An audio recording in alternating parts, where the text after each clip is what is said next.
Promesse biblique du jour. Bonjour à tous. Retrouvons la deuxième partie de prendre conscience de son identité en Christ.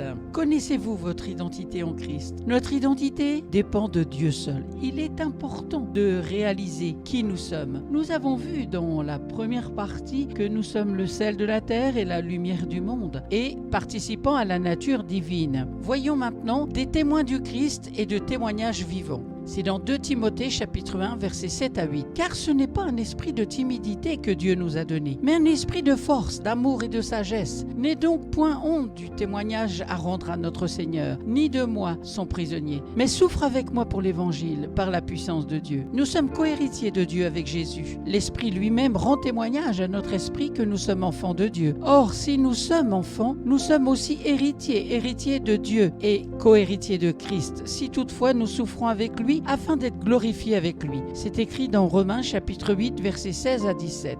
Nous sommes justes dans Colossiens chapitre 3 verset 12. Ainsi donc, comme des élus de Dieu, saints et bien-aimés, revêtez-vous d'entrailles de miséricorde, de bonté, d'humilité, de douceur et de patience. Nous sommes aimé de Dieu. Ésaïe, chapitre 54, verset 10, il est écrit « Quand les montagnes s'éloigneraient, quand les collines chancelleraient, mon amour ne s'éloignera point de toi, et mon alliance de paix ne chancellera point, dit l'Éternel, qui a compassion de toi. » Si donc la parole me décrit comme cela, qui sont les humains pour prétendre le contraire? Si la parole me définit comme étant si précieux, je ne dois plus manquer de confiance en moi, et je dois prendre part au plan de Dieu. Mon identité vient de Dieu. Il m'a façonné tel un vase d'argile dans les mains du potier. Romains chapitre 9. Si je lui suis agréable, que m'importe d'être agréable aux autres. En Christ, nous sommes beaux et belles, car c'est lui qui nous a créés.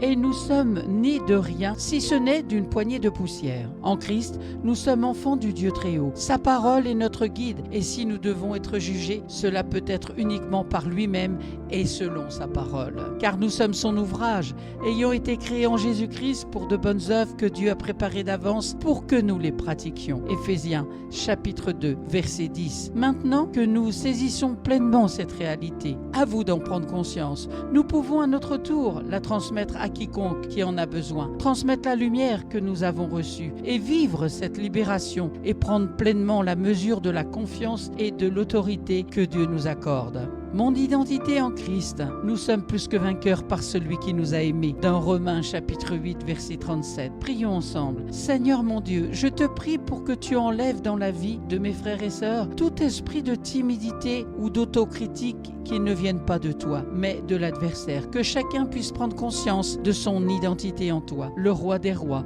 et le seigneur des seigneurs, mais aussi que tu les libères de l'opinion extérieure. Seigneur, montre à ceux qui en ont besoin que ton amour parfait suffit. Si tu es avec eux, qui sera contre eux, Seigneur?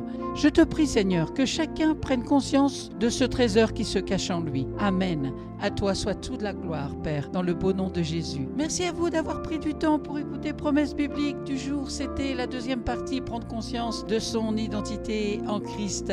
Bonne méditation, bon courage et à très bientôt.